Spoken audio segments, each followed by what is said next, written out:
معروف لکھاری اور تجزیہ کار حماد غزنوی نے کہا ہے کہ اکتوبر 2023 میں جب نواز شریف واپس آئے اور مینار پاکستان پر جلسے سے خطاب کیا تو وہ کافی پر امید سنائی اور دکھائی دیتے تھے۔ یہ خیال کیا جا رہا تھا کہ وہ چوتھی مرتبہ وزیر اعظم بن جائیں گے، لیکن ایسا نہ ہو سکا۔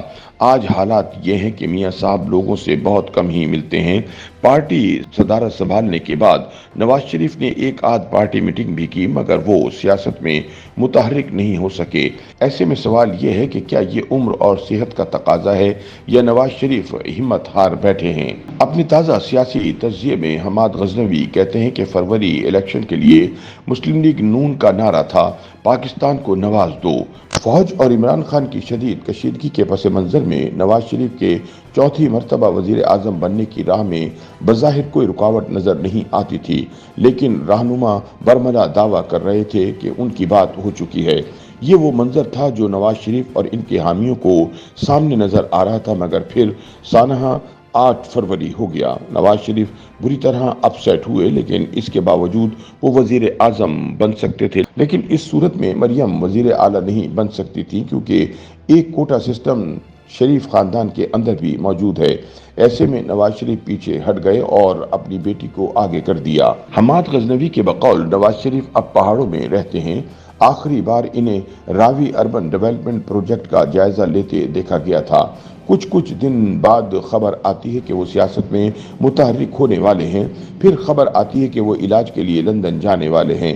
ایسے میں سوال یہ ہے کہ کیا نواز شریف کی سیاست سے ناگہانی رخصت کا وقت آ چکا ہے؟ کچھ دن پہلے ہم نے میاں صاحب کے ایک معتمد خاص سے پوچھا کہ میاں صاحب سے ملاقات ہو سکتی ہے، تو انہوں نے ترنت فرمایا کہ میاں صاحب پر آج کل مردم بیزاری طاری ہے اور وہ کسی سے کم ہی ملتے ہیں۔ نواز شریف کے ایک اور پرانے ساتھی کہتے ہیں کہ اب نواز شریف ہم لوگوں کو واٹس ایپ پر بھی میسر نہیں ہیں۔ پارٹی صدارت سنبھالنے کے بعد نواز شریف نے ایک آدھ پارٹی میٹنگ بھی کی، مگر اس میں کیے گئے فیصلے کے باوجود میاں صاحب سیاست میں متحرک نہیں ہو سکے۔ ہر سیاستدان کی ایک وراثت ہوتی ہے، جس میں اہم ترین نقطہ وہ ہوتا ہے جہاں وہ اپنا سیاسی سفر تمام کرتا ہے، وہ اپنے پورٹریٹ کو فائنل ٹچ دیتا ہے۔ اس کے سیاسی کریئر میں جو کوتاہیاں رہ گئی ہوتی ہیں وہ انہیں سنوارتا سجاتا ہے۔ وہ خود کو تاریخ کی عدالت میں پیش کرنے سے پہلے اپنا بہترین کیس تیار کرتا ہے۔ اب سوال یہ ہے کہ نواز شریف کی سیاسی میراث کیا ہے؟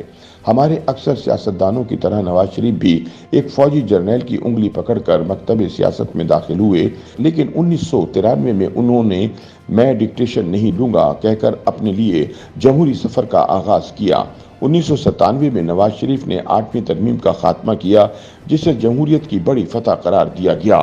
1999 میں ان کی حکومت کا تختہ الٹا گیا اور انہیں گرفتار کر لیا گیا۔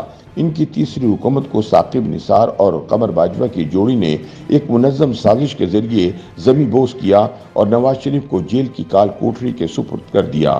نواز شریف 1999 سے اس ملک میں جمہوری مزاحمت کا ایک روشن استعارہ سمجھے جاتے ہیں، جنہیں اس صدی کے پہلے 2 اشروں میں فقط ایک الیکشن لڑنے کی اجازت دینے کا رسک لیا گیا۔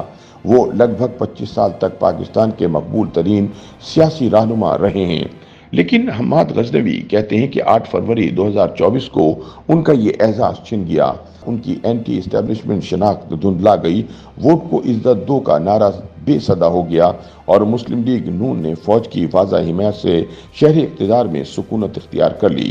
آپ فرض کر لیں کہ نواز شریف کی عملی سیاست کے دن اس مقام پر تمام ہوئے، تو ذرا جمع تفریق کر کے بتائیے کہ تاریخ انہیں کس مسند پر بٹھائے گی۔ نواز شریف کے حامی یہ منظر حیرت سے دیکھ رہے ہیں۔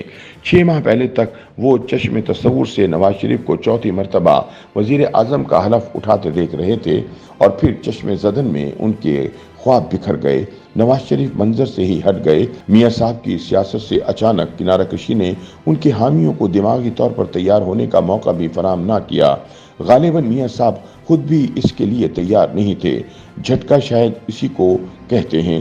یہ دوست اپنے لیڈر کی سیاست میں واپسی کے حوالے سے قیافے لگاتے رہے، مگر ہر گزرتے دن کے ساتھ نا امید ہوتے چلے جا رہے ہیں۔ اگلا منظر بھی دھند میں لپٹا ہوا ہے۔ نواز شریف کی سیاسی جانشین